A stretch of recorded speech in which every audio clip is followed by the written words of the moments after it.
one Wednesday, so Abby and I are going to prepare something special. Are you excited? Alright, so let's begin. Today we are going to cook kutsinta. Ano iluluto natin? Right, nagluluto po tayo ng kutsinta. Now, if you've been following our vlog, actually nakaluto na kami ng kutsinta dati pa. Kaya lang, medyo light yung color ng aming kutsinta. Dahil ang ginamit namin doon ay stevia at saka annatto powder. Okay? May mga tao na ayaw ng medyo mapudlang kutsinta. Meron naman mga tao na gusto yun. So, this time, we'll be using dark brown sugar instead para medyo mas dark yung ating kutsinta without using annatto powder. Alright, so let's get started. Everything is the same except for the sugar. Now, excited ka na? Okay, let's begin.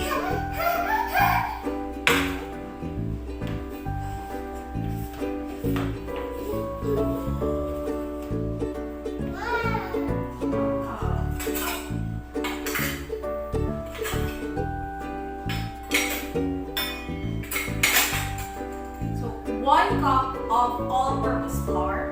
Hindi kasya yung aming cup. So, eto na lang 1/2. Pero dalawa yung lalagay natin.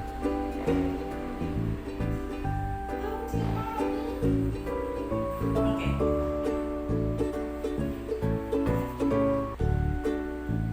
Oo.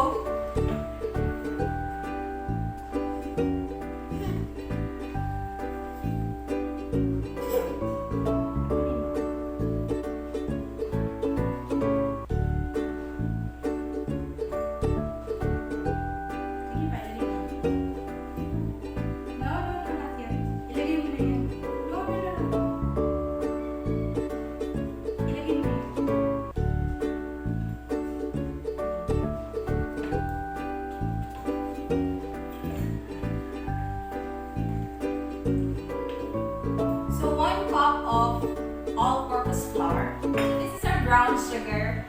In the original recipe talaga, 1 cup of brown sugar. Kaya lang hindi gusto ni Abby.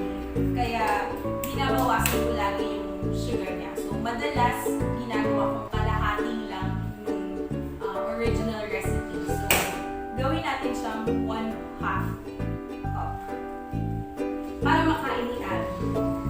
Hindi siya gaano mahilig sa matatamis, which is actually good.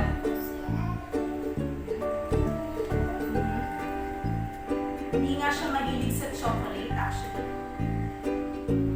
In fact, ayaw niya ng chocolate. Which is actually good naman. So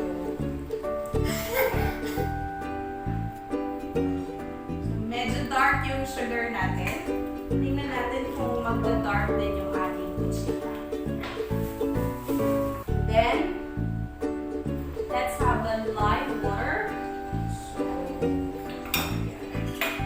halu-haluin na natin lahat ng ingredients. Tapos mamaya, pakita ko sa inyo kung paano hindi magkakaroon ng lumps yung inyong kutsinta.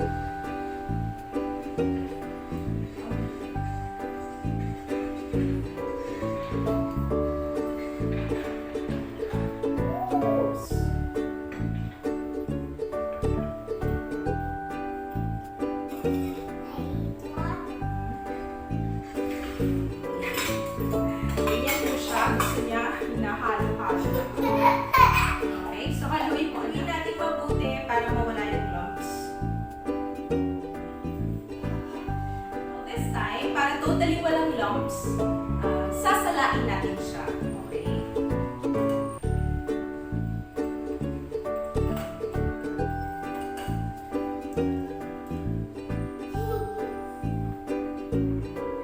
Yung iba nga 2 beses sinasala to make sure na wala talagang buong ingredients.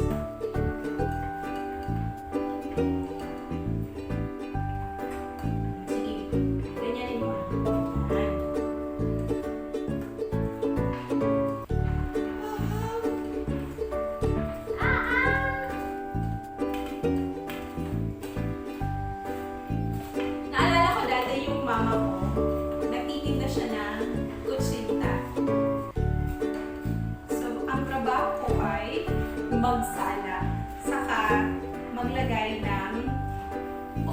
sa molder. Naalala ko pa nga yung molder na ginagamit niya dati. Basto lang ng margarine, star margarine. So, nakakatuwa.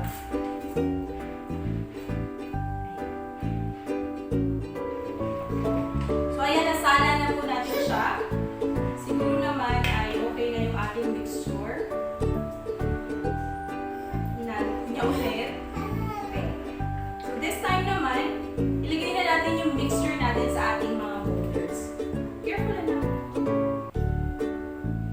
But, you just let the kids, play. Kasi doon nila mas natututunan yung mga bagay-bagay. Punasan lang muna natin ito. Para malinis. Medyo hindi na siya excited sa kanyang luto-lutuan set. Mas excited siya kapag yung totoong luto-lutuan ang ginagawa niya. Kapag luto-lutuan Wednesday. Which is actually good. Which is good. Let's allow the children to experience the real thing instead of the pretend. They actually learn from it. It's a good way to learn and discover the things around them. Pupunasan daw. Okay, so ngayon, ilalagay na natin siya sa molder.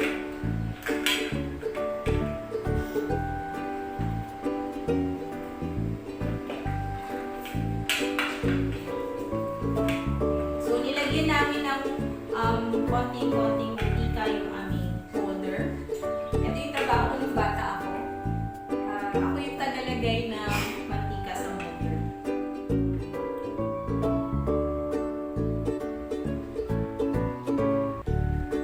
Okay, ibaba natin na lang. Ibaba natin. Oops, that's it. That's it. Masyadong marami.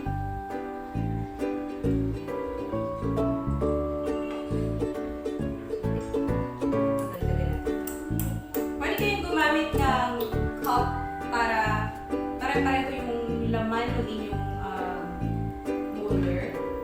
Para pantay-pantay yung sizes natin. Alright.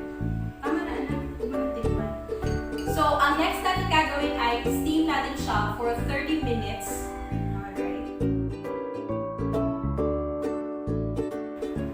Good? Good. So, the sweetness is just right for me and for her. Kasi hindi nga kami talaga mahilig sa medyo matamis. Okay. Pwede niyo po itong gawin sa inyong mga tahanan. Pwede po itong pang merienda, pwede itong pang negosyo. Gaya namin, maliliit kami.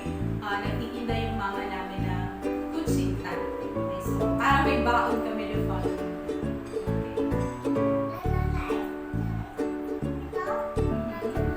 Yes. Ayan. So, dahil dyan, kami ay